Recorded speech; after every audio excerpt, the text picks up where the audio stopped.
Well, welcome to the third video in my Inktober journey of 2024, and let's start the video with day 7 passports.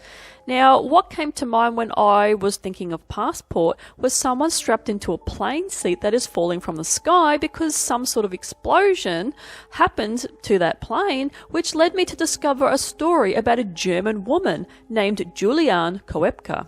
At just 17 years old, on the 24th of December 1971, she boarded Lancer Flight 508 with her mother Maria after it was the only available flight on Christmas Eve, but the airline did not have a great safety record, and Juliane's father really didn't want them going on this plane.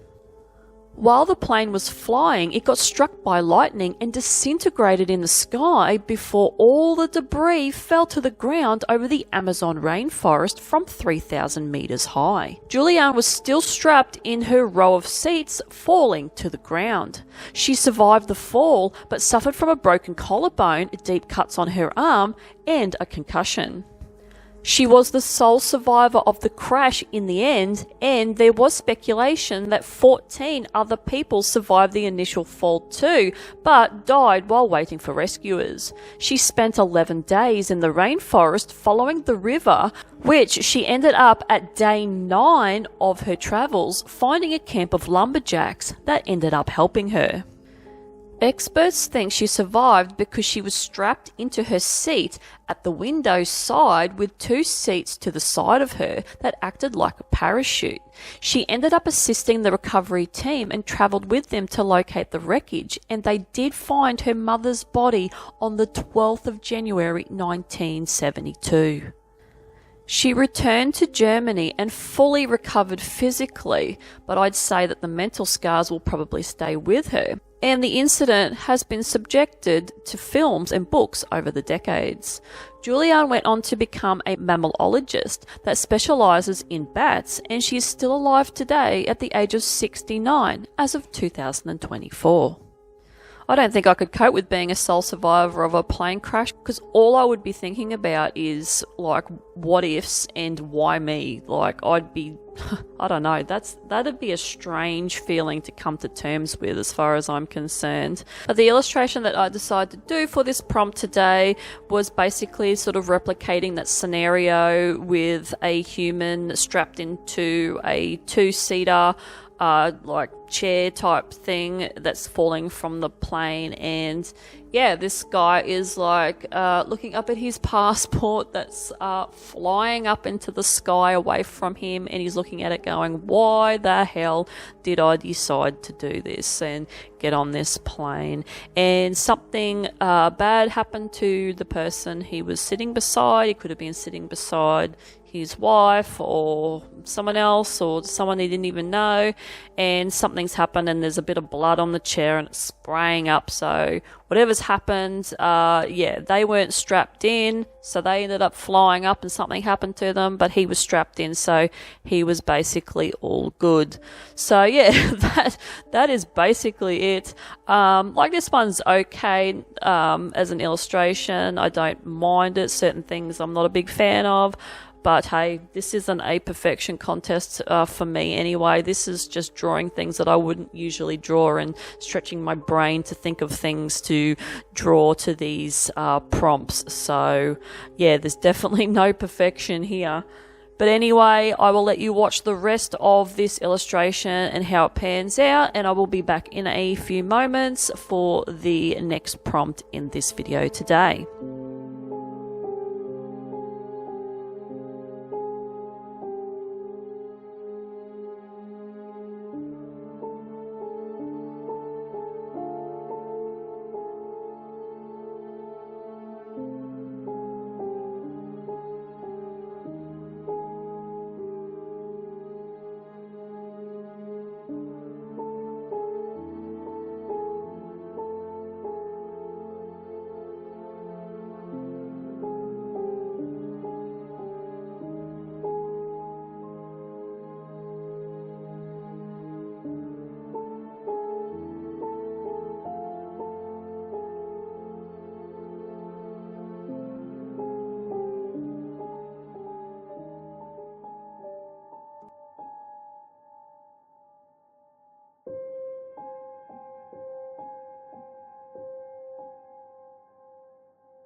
day 8 is hike, and naturally for this prompt, the first thing that popped into my mind was the 1996 Everest disaster, with 8 hikers on the 10th and the 11th of May 1996 getting caught in a blizzard descending the summit and all dying. That year was the 3rd deadliest season, with all up 12 people dying trying to reach the summit. People then started to raise questions about the safety and commercialization of the mountain, as it kept taking more and more lives of people obsessed with climbing it. Not only is it very, very fucking cold up there, where you suffer from hypothermia, the air is thin, causing people to get altitude sickness, and if you survive, you can risk suffering from frostbite and also being trapped in an avalanche. That's just to name a few. Any area above 26,000 feet, which is nearly 8 kilometers, has toxic oxygen, and to reach the summit of Everest, well, it sits at 29,032 feet, which is nearly 9 kilometers high, making it the highest mountain above sea level on Earth, and it is located in the Himalayas on the border of Nepal and China. People started hiking up this bad boy in 1921 with the first expedition called the Reconnaissance, and then from 1921 the mountain has claimed over 340 people, with most of those bodies still on the mountain, as they are too difficult and heavy to move because they are situated in the top half of the mountain. The most famous death is a man called Green Boots, who died in 1996 as well, was an Indian man named Sawang Pajor, and was part of a group of 6 Indo-Tibetan border police who hiked up the mountain. He was named Green Boots for obvious reasons, as he was wearing green mountaineering boots and became the landmark on the north side of the mountain, curled up in an alcove 27,900 feet or 8.5 kilometers up the mountain. But in 2014, he was moved to a less in-your-face location by a Chinese expedition. And if you are wondering how long it takes to climb the mountain, it's around a staggering 2 months to ascend and descend Everest. The body has to adjust slowly to the altitude and climate if you want any chance of surviving, so a slow journey must be had, and most people spend 1 year prior to climbing it in training to get fit physically and mentally for it. Now, the illustration that I decided to do for this one is basically a cross up on a mountain somewhere, and this being has basically been speared on it, and there's a sign that says no hiking, and this thing is dead and it's just shriveled up, and obviously some things have been nibbling on the heart, the body.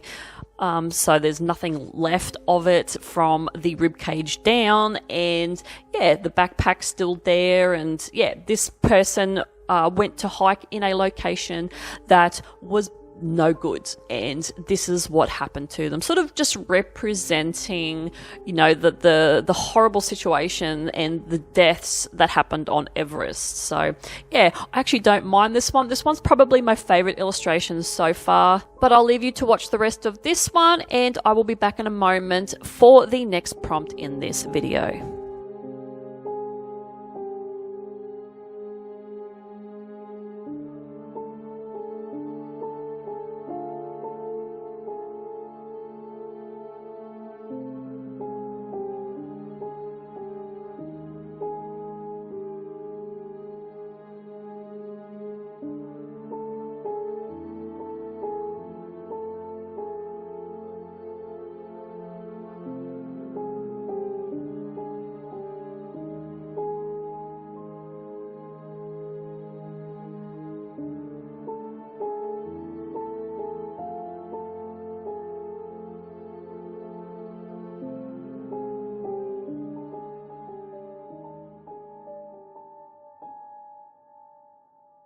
Day 9 is sun, and with this prompt it was easy for me to think of one of the conspiracy theories to do with sunscreen, and in my opinion, I don't think that this is a conspiracy. I think that this could be fact, as I went down a deep dive into it and it kinda makes sense.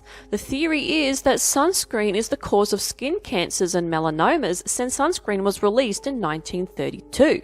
Prior to that, allegedly any forms of skin cancer were non-existent. It's the ingredients in the sunscreen that are the problem, and it's not the zinc oxide. Ingredients such as oxybenzone, avobenzone, homosalate, oxynoxate, and oxycrylene are allegedly known for disrupting hormones, which can lead to hormone imbalances, anxiety, and infertility issues. This is just to name a few of the toxic ingredients in sunscreen that attack hormones. Others, such as patamate O, salisobenzone, and octasalate, cause irritation to the eyes and skin and may induce an allergic reaction.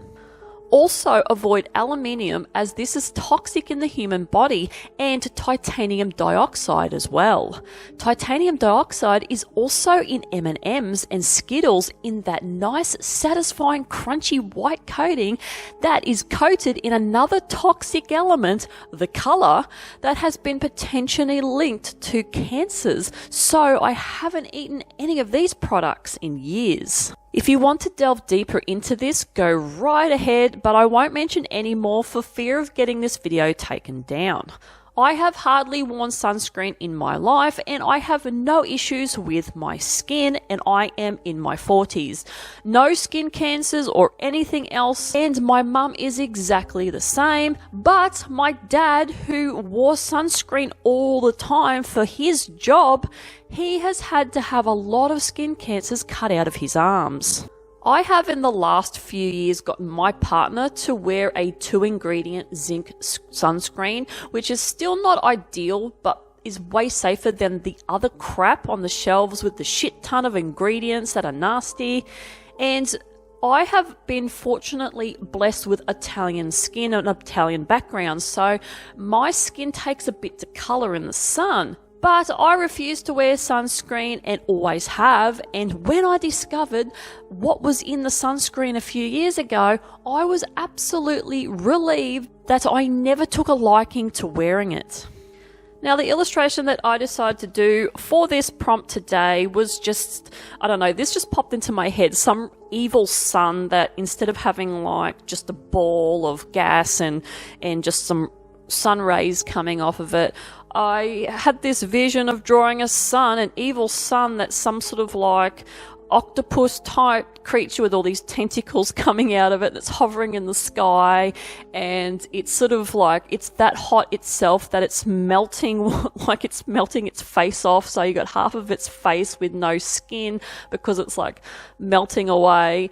And yeah, it's got this little like humanoid type being that it's got one tentacle wrapped around, and it's sort of like bleeding as well. To sort of just represent that we've been told that the sun is really dangerous and all that, but I don't think that it really is, to be completely honest with you. I believe that the sun is the best thing that we could do to boost our vitamin D, and we need at least 20 minutes of sun a day.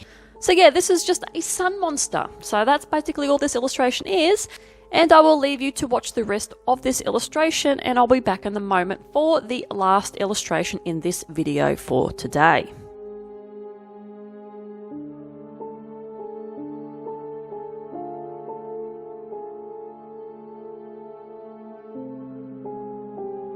And day 10 is Nomadic, and did you know that there is a killer labelled the Nomadic Killer?